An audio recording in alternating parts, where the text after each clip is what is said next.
Vamos lá. O cara fez uma pergunta aqui, Caio, ele faz assim, ó. Querido, na sua opinião, ele viu a entrevista do ufólogo da semana passada, acho que está inspirado nisso. Do Gevaer? Gevaer. Caio, na sua opinião, por que os seres interdimensionais, conhecidos como extraterrestres ou OVNIs, sei lá, ainda não se manifestaram à população humana como um todo? Bom, o que o Novo Testamento diz é que eles têm um limite que lhes foi imposto. Está escrito isso. Que eles têm um limite. Pedro fala sobre isso, Judas, o apóstolo Judas, irmão de Jesus, que tem uma epístola de capítulo único no Novo Testamento, também fala que eles têm um domicílio, eles têm a maneira antiga, primitiva de falar que eles têm dimensões e que eles não receberam a concessão de ficar atravessando dimensões. Que essa travessia de dimensões para fazer os Benai Elohim, os chamados vigilantes, no livro de Enoque, aqueles Benai Elohim de Gênesis 6, são chamados de vigilantes, que é uma linguagem que o profeta Daniel recupera. Ele diz, eu vi um vigilante voando na minha direção. Então, são expressões semelhantes, similares para designar aquelas mesmas criaturas.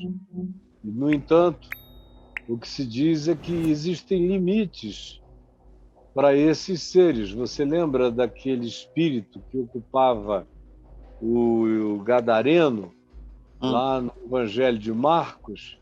Ele roga a Jesus que não o mandasse para fora do país. Isso combina muito com essa história de principados e potestades vinculadas a determinadas nações, civilizações e culturas. E a gente vê muito isso no livro de Daniel, e é onde você ouve falar do Principado da Pérsia, você ouve falar no Principado da Grécia, você ouve falar no Principado de Israel, você ouve falar em principados. Então, ao mesmo tempo que na Epístola de Judas se diz que o juízo daqueles seres foi terem deixado o seu domicílio e penetrado numa outra dimensão, que eles nela tiveram uma ação absolutamente desconstrutiva, uma ação monstrificante. Foi por isso que veio o dilúvio, para salvar a humanidade do que Gênesis 6 diz, que eles tinham conseguido alterar o caminho de toda criatura que andava e rastejava sobre a face da terra.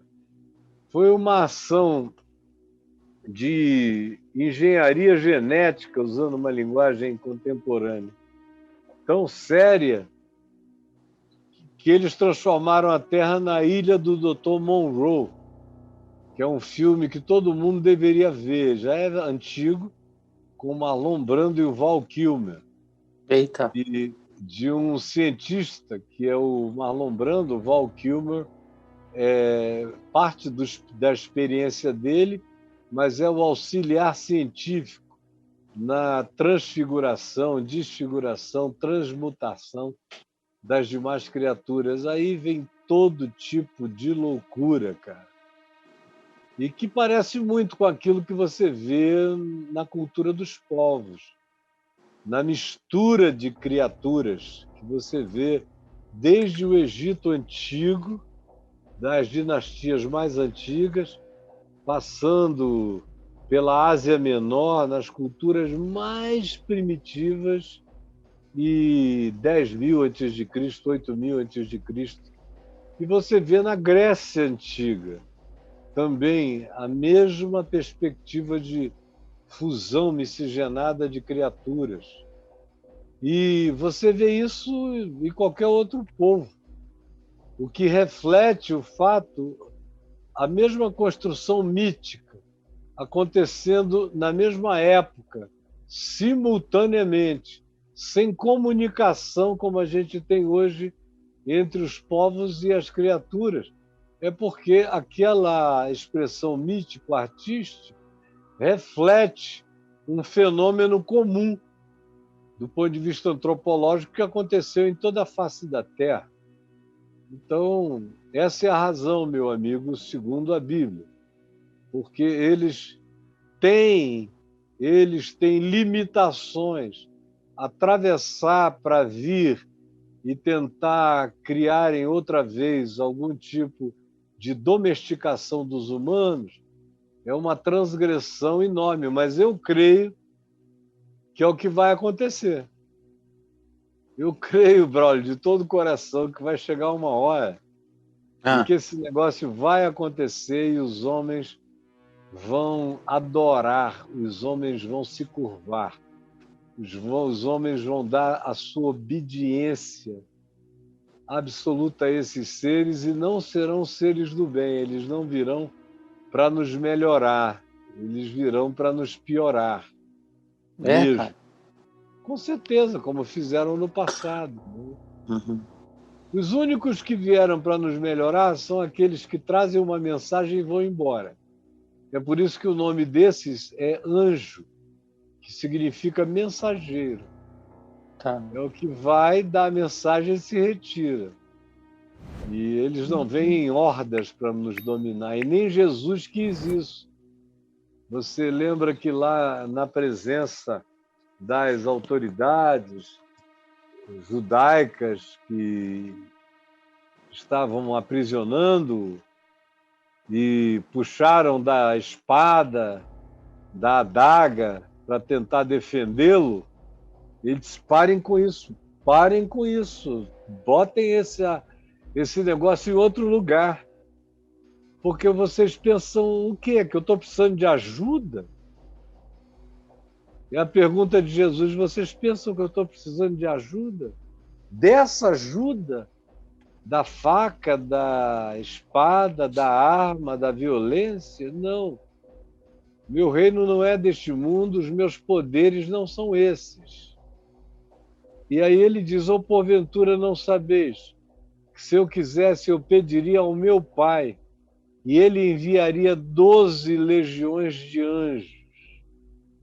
Vê aí no seu Google quantos soldados havia numa legião romana. Dê uma olhada aí. Vou olhar aqui. Braulio Nápoles. Quantos soldados havia numa legião romana? Por que ele disse 12 legiões? Porque eram 12 apóstolos. E era Pedro que estava puxando da espada e insuflando outros. Ele falou, vocês estão pensando o quê, garotos? Se eu estivesse precisando de ajuda, eu não pediria ao meu pai e ele me mandaria. E ali em Roma, nas imediações, tinha uma legião romana acampada. Vocês acham que ele não me mandaria 12 legiões? Se o meu negócio fosse esse, eu não ia precisar da ajuda de 12 apóstolos. Meu pai me mandaria 12 legiões. Essa história toda ia acabar assim, ó, just like that. Mas e aí? E aí que a gente, viu, Caião? Olha aqui, ó. Deixa eu tirar o GC aqui rapidinho. Pá. Aqui, ó. A legião romana, do grego, do latim, legio, era a maior unidade militar do exército romano, contando com mais de 3 mil homens, os legionários, em suas fileiras no início da era republicana, chegando posteriormente a ter mais de 5.200 no período do Império. Eita. Então, nós estávamos aqui no período do Império. Isso. Roma era um império, então as legiões romanas tinham 5.000 pessoas, algumas chegavam até 6.000. Sim. 6.000. Imagina, 12 vezes 6.000. Para você ver quantos anjos, 72. Usando uma aritmética básica. Né? 72 mil. Pois é. Vocês acham que se eu precisasse Eu não pediria ao meu pai, ao invés de 12 apóstolozinhos, com adagazinhas, ele não me mandaria 12 legiões de anjos. Um anjo sozinho já é um estrago miserável. Pois é, cara. Agora, 72 mil, cara, acaba o mundo. É muita gente. Aqui, Caio. É muito anjo. Aí, ó, soldados. Aí. Os soldados romanos. Olha a legião aí. É Então, gente, é gente. É isso. O que a gente encontra na Bíblia é uma censura, e na segunda carta de Pedro e na carta única de Judas, a mesma coisa. Aqueles que não guardaram o seu domicílio, antes penetraram no nosso domicílio, buscando outra carne, querendo outra natureza, se miscuir com outra criação de outra dimensão, Deus os guardou em cadeias, esperando o dia do juízo. Então, vai chegar uma hora que, assim como no tempo dos Benai Elohim, os vigilantes entraram e possuíram o mundo durante milênios. O que você tem em todas as culturas antigas, que são culturas de 10 mil anos, 12 mil anos atrás, todas elas falam desses seres que eram filhos dos deuses e dominaram, e eram os varões poderosos que acachaparam e dominaram toda a antiguidade. O mundo antigo, que foi destruído em água pelo dilúvio. Então, essa é a razão. Mas e aí, Braulinho? Aí, No Caio. entanto, repetindo, vai chegar a hora que ninguém vai segurar, que esses caras vão se manifestar e não serão bonzinhos os que vão se manifestar. Não vai ser legal. Você não vê com bons olhos essa conversinha? Não, eu não estou esperando nenhuma salvação vinda dos céus que não seja exclusivamente do Filho do Homem. Mas nós vamos ter engano celestial. Esses seres virão. Vai chegar uma hora em que eles vão romper, e eles não vão só passar, atravessar, alguns até eventualmente, acidentalmente, são mais vistos por nós do que estejam qualquer outra coisa, embora haja um claro desejo de muitos desses seres em relação a nós, a esta criação, ao que existe na Terra, às nossas energias, a tudo isso, aos nossos minérios, a todos os nossos poderes que nós nem descobrimos ainda, que são poderes, mas eles sabem que são. A gente está pensando que são só minerais, que são só pedras, que são só terras, mas vai chegar uma hora que nós vamos descobrir um poder extraordinário de riquezas e de recursos de natureza variada, energeticamente falando, que esse planeta contém. Por isso ele é tão desejado. É só a gente olhar em volta no universo que a gente vê que esse planeta aqui tem que ser absolutamente desejado, porque ele é um filé, é um filé. Extraordinário, cara. É assim, é assim. Aqui, é se assim. eu disser que é a picanha universal, é pouco.